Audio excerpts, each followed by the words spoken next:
Hello and welcome to Lyla's Lullabies, where we spend time exploring with Lyla, a traveler who wanders the world at her own pace, while sharing her most enriching and restorative moments with you. In tonight's story, we'll follow Lyla as she explores the ancient Peruvian site of Machu Picchu. There's nowhere you need to be, nothing you need to remember. Just settle in, get comfortable, and let yourself go. We're so glad you're here. Whenever you're ready, let's begin. The morning air in Aguascalientes was crisp and cool, carrying the scent of eucalyptus and the distant sound of the Urubamba River rushing through the valley below. Lyla had arrived the evening before, checking into a small hotel near the center of the town, and had spent a quiet night preparing herself mentally for today. Machu Picchu, a place she had dreamed of visiting for years, a place that existed in her imagination as something almost mythical. She made her way to the bus station in the pre-dawn darkness, joining the queue of other early risers. The sky was just beginning to lighten, a pale gray emerging from the black of night. Around her, people spoke in hushed voices, the collective anticipation palpable. Everyone was here for the same reason, drawn by the same ancient mystery. The bus ride up the mountain was a winding journey of switchbacks, the vehicle climbing steadily as the valley fell away below. Through the windows, Lyla could see the darkness gradually giving way to soft morning light. Mist clung to the mountains, swirling and shifting, revealing glimpses of green slopes and rocky peaks before obscuring them again. At the entrance to the site, she joined her tour group, a collection of about 15 people from all corners of the world. Their guide, a Peruvian man named Carlos, with warm brown eyes and a gentle smile, gathered them together and began with introductions. "Welcome everyone," he said, his English accented but clear. "My name is Carlos and I will be your guide today through this sacred place. Before we begin, I would like to know, where is everyone from?" They went around the circle.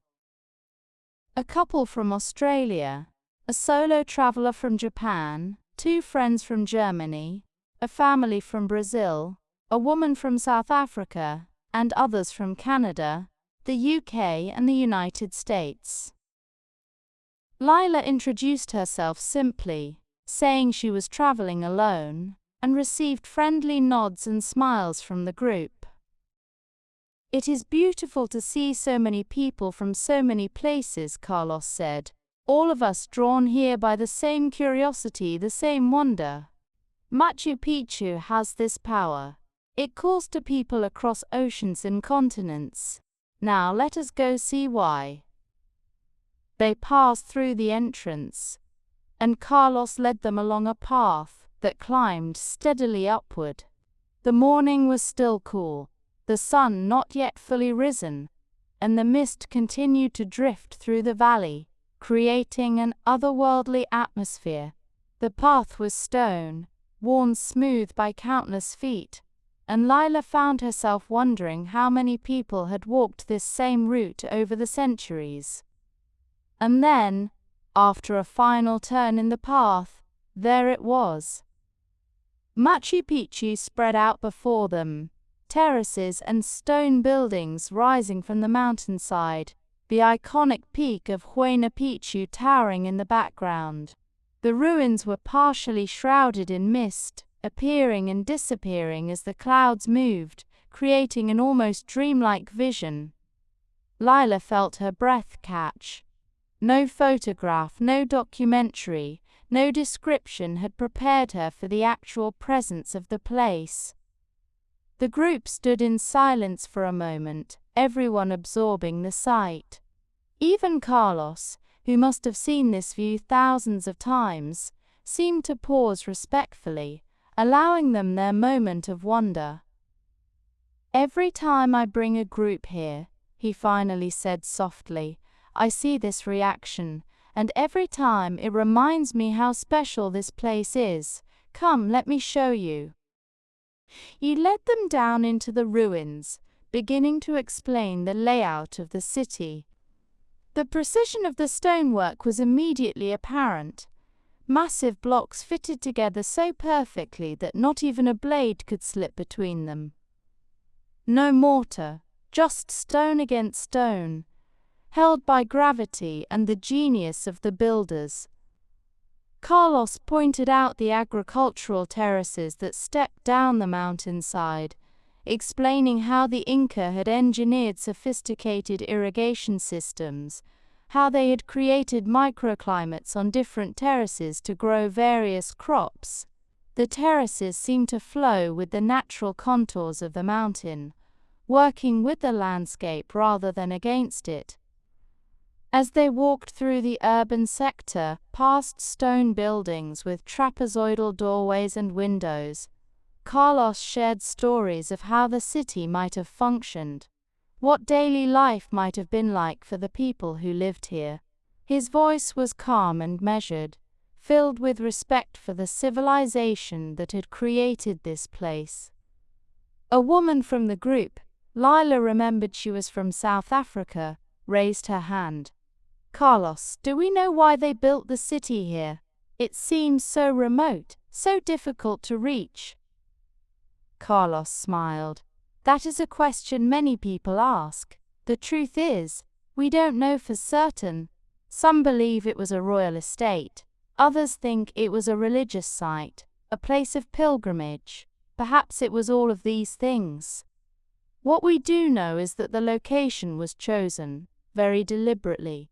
You see how it sits between these mountains, how the sun moves across it.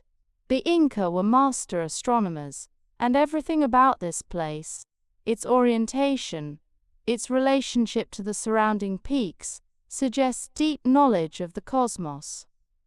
They continued walking, and Lyla found herself drawn to the details. The way light fell through the windows, the smooth texture of the stone walls, the glimpses of valley far below through gaps in the structures. The place had a presence, a weight of history that was almost tangible. They reached the Temple of the Sun, a curved wall of exceptionally fine stonework surrounding a natural rock formation. Carlos explained how during the winter solstice, the sun would shine through a specific window and illuminate the rock, marking the most important day in the Inca calendar. The Inca called themselves children of the sun, Carlos said. The sun was their most important deity, the source of all life. This temple was one of the most sacred places in the city. Lyla stood in the temple, trying to imagine what it had been like during a solstice ceremony. Priests in elaborate clothing, the gathered community, the moment when the sun's rays would strike the sacred rock. The stones around her seemed to hold those memories, silent witnesses to rituals performed centuries ago. A man from the German pair spoke up. "The engineering is remarkable. How did they transport these stones? Some of them must weigh tons." "Another excellent question," Carlos said, "and again we don't know exactly. The Inca had no wheels, no horses, no iron tools. Yet somehow they quarried these stones, shaped them with incredible precision, and moved them into place. Some theories suggest they used log rollers, ramps, and enormous amounts of human labor. The Inca were masters of organization.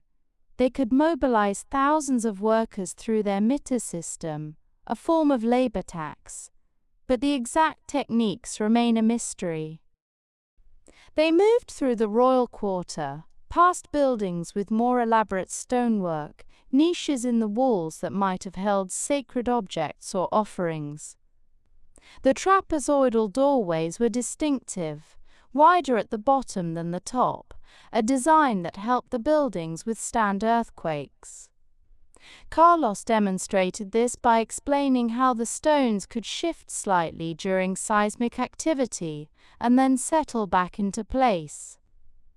The group paused at a viewpoint overlooking the terraces, and Lyla found herself standing next to the solo traveler from Japan, a quiet woman who had been taking careful photographs throughout the morning.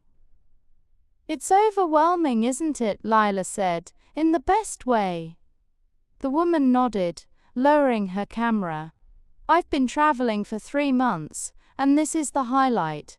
I thought maybe it would be too touristy, too crowded, but—" She gestured at the ruins, at the mountains, at the mist still drifting through the valleys. "It's everything I hoped it would be." "Are you traveling alone?" Lyla asked. "Yes, it's my first big solo trip. A bit scary sometimes, but also liberating. You?" "Same," Lyla said. "There's something about seeing a place like this on your own terms, at your own pace." "Exactly," the woman said, smiling. Carlos called them to continue, and they followed him to the Intihuatana stone, a carved rock pillar that served as a solar clock or calendar. The name meant hitching post of the sun, and Carlos explained how the Inca believed they could symbolically tie the sun to the earth at this stone, preventing it from disappearing during the winter. The Inca civilization was deeply connected to nature, Carlos said. They observed the movements of the sun, the moon, the stars. They understood the seasons, the cycles of planting and harvest. This stone represents that knowledge, that relationship with the cosmos. The stone stood on a raised platform, accessible by stairs, and the group took turns approaching it respectfully. Lyla noticed that people naturally lowered their voices here, as if the sacred nature of the place demanded quiet reverence. From the Intihuatana, they had a panoramic view of the entire site. The mist had mostly cleared now, the sun fully risen, and Machu Picchu lay revealed in sharp detail. The precision of the layout was even more apparent from this height. The way the buildings were arranged, the integration of the terraces with the natural topography, the sophisticated drainage systems that kept water flowing away from the structures. They descended and walked through the residential areas, where ordinary people would have lived. The buildings here were simpler, but still beautifully made. Carlos pointed out small details: stone pegs on the walls where people would have hung things, evidence of thatched roofs, fire-blackened stones where cooking had taken place. "Archaeology is like detective work," Carlos said. "We look at these small clues and try to piece together how people lived, what they ate, how they cooked, where they slept. Every detail helps us understand." A young man from the Canadian contingent asked, "How long did people live here?" "We believe Machu Picchu was built around 1450 and abandoned roughly 100 years later, around the time of the Spanish conquest," Carlos replied. The Spanish never found this city. It remained hidden until Hiram Bingham brought it to international attention in 1911. That's part of what makes it so special.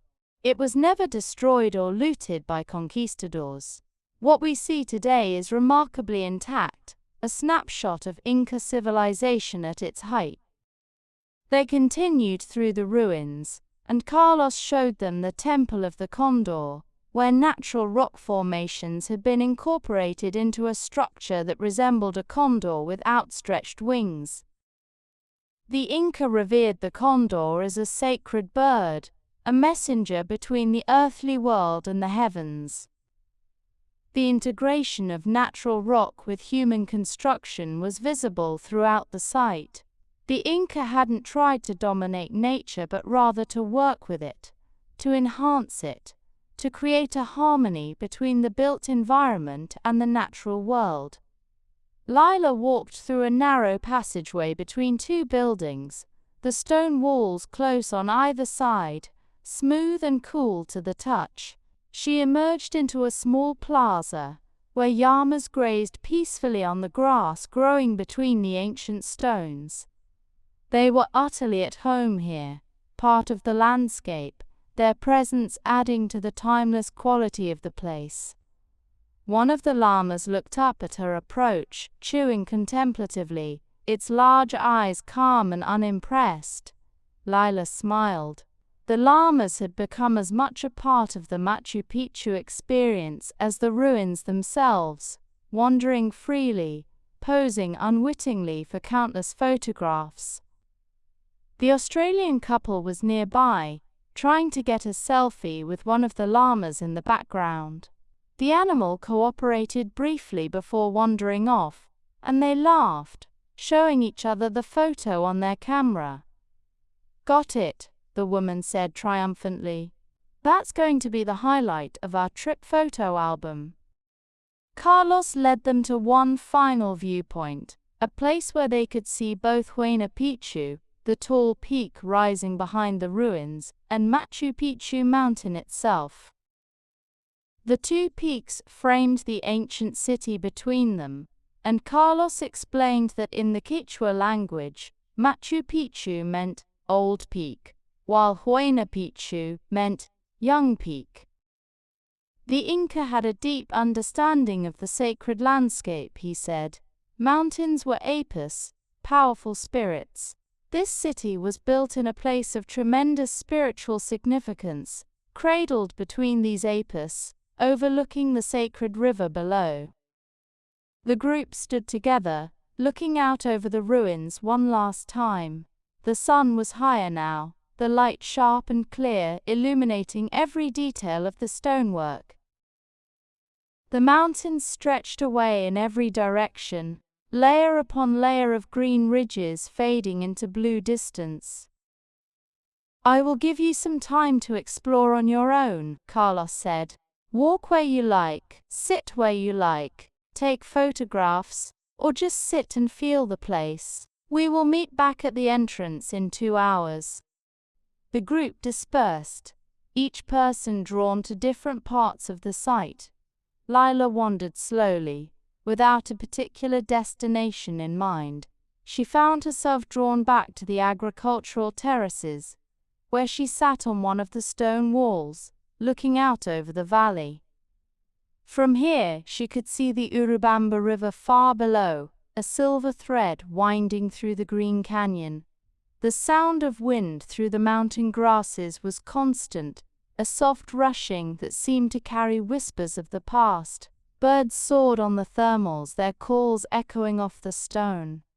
She thought about the people who had lived here, who had built this extraordinary place.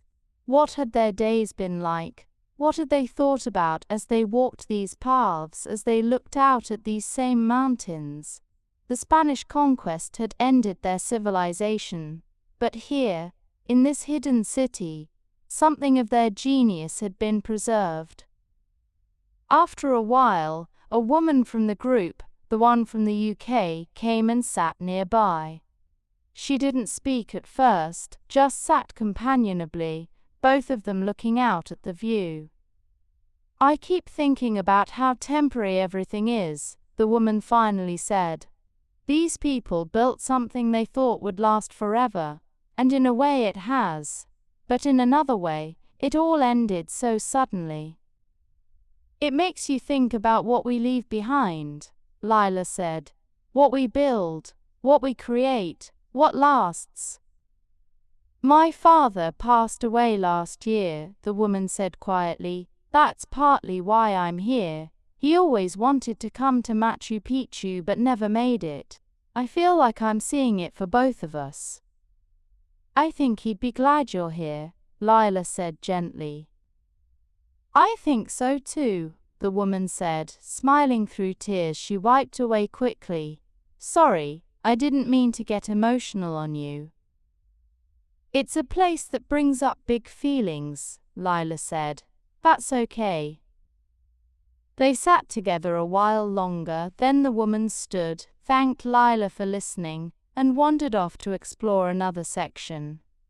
Lyla remained on the terrace, letting the sun warm her face, listening to the wind. She walked through the ruins once more, taking her time, pausing wherever something caught her attention. A perfectly fitted cornerstone. A window that framed Machu Picchu perfectly. A section of wall where the morning light created dramatic shadows. A quiet courtyard where birds had built nests in the stone niches. In one of the residential areas, she found a small room with a stone bench built into the wall. She sat down, imagining someone sitting in this exact spot 500 years ago, perhaps looking out at the same view, perhaps thinking their own thoughts about life and time and home. The stones around her were solid and real, yet they also felt like a bridge to another time. She could almost feel the presence of those long-ago inhabitants, their hands that had touched these walls, their feet that had worn these paths smooth. Eventually, she made her way back toward the entrance, walking slowly through the main plaza one last time. Other tourists moved through the ruins, some in groups with guides, others alone or in pairs. Despite the number of people, the place never felt crowded. It was vast enough, spread across enough of the mountainside, that there was always a quiet corner to discover. She found Carlos and the rest of her group gathering near the entrance. They looked satisfied, pleasantly tired, filled with the experience of the morning. "How was your time exploring?" Carlos asked the group. There was a chorus of responses: amazing, incredible, life-changing. The Brazilian family showed Carlos photos they'd taken. The German pair talked about specific architectural features they'd noticed. Everyone had been moved by the place in their own way. "Before we leave," Carlos said, "I want to say thank you for being such a wonderful group, for asking good questions, for respecting this sacred place, for being present with it." Machu Picchu is a gift from the Inca people to the world. It reminds us of what humans can achieve when they work in harmony with nature, when they combine knowledge and skill and spiritual understanding. I hope you carry something of this place with you when you leave. They thanked Carlos, several people shaking his hand or giving him hugs. Lyla thanked him as well, telling him how much his knowledge and respect for the place had enhanced the experience. The bus ride back down the mountain felt different from the ride up. The anticipation was gone, replaced by a sense of fulfillment, of having seen something truly extraordinary. Lyla sat by the window, watching the mountain slopes pass by, the river appearing and disappearing through the trees. Back in Aguascalientes, the group gradually dispersed, heading to different hotels, different trains, different destinations. Lyla exchanged contact information with a few people, promised to share photos, wished them well on their travels. She walked slowly through the town, not quite ready to return to her hotel. The streets were busy with tourists and locals, shops selling alpaca sweaters and handcrafted jewelry, restaurants with menus posted outside. The river rushed past, constant and powerful, the same river that flowed through the valley, far below Machu Picchu. She found a small cafe with outdoor seating overlooking the river and ordered a coca tea, the traditional drink meant to help with altitude. The tea was light and herbal, surprisingly pleasant. She sat with the cup warming her hands, watching the water, letting the day settle into her. Machu Picchu had been everything she'd hoped and more. It had been mysterious and beautiful, overwhelming and intimate, ancient and somehow timeless. She understood now why people came from all over the world to see it, why it held such a powerful place in the human imagination. As the afternoon light began to soften, Lyla finally made her way back to her hotel. Tomorrow she would take the train back to Cusco, and from there she would continue her journey. But tonight, she wanted to stay here, close to the mountains, close to the memory of those ancient stones and that remarkable place between the peaks. She found a spot by her hotel's small garden, where flowering plants attracted hummingbirds that darted and hovered, their wings a blur. The mountains rose up all around, their slopes covered in cloud forest, their peaks occasionally visible through the mist. She thought about Carlos's words, that Machu Picchu was a gift. It really was, a gift of beauty, of mystery, of connection to a civilization long gone but not forgotten. A gift that reminded visitors of the extraordinary things humans could create, the knowledge they could accumulate, the harmony they could achieve with the natural world. The evening air grew cooler, and the sound of the river seemed to grow louder as the town grew quieter. Lights began to come on in windows, in shops, along the streets. The mountains darkened, becoming silhouettes against the deepening sky. Lyla remained in the garden, watching the light fade, listening to the river, feeling grateful for the journey that had brought her here, for the experience of walking through those ancient ruins, for the brief connections with fellow travelers, for the wisdom of a guide who loved the place he showed to others. The stars began to emerge, one by one, the same stars the Inca had watched and studied and incorporated into their understanding of the universe, the same stars that had guided them in planting and harvest, in ceremony and celebration. She thought about the woman from the UK, seeing Machu Picchu for her father. She thought about the solo traveler from Japan, finding courage in solo travel. She thought about Carlos, sharing his culture and his knowledge day after day with strangers who became, for a brief morning, a community. And she thought about the city itself, hidden for centuries, waiting patiently to be rediscovered, to share its mysteries with the world. Still standing after all this time, testament to the skill and vision of its builders, a place where heaven and earth seemed to meet. The evening settled around her, gentle and unhurried. Tomorrow would bring new places, new experiences.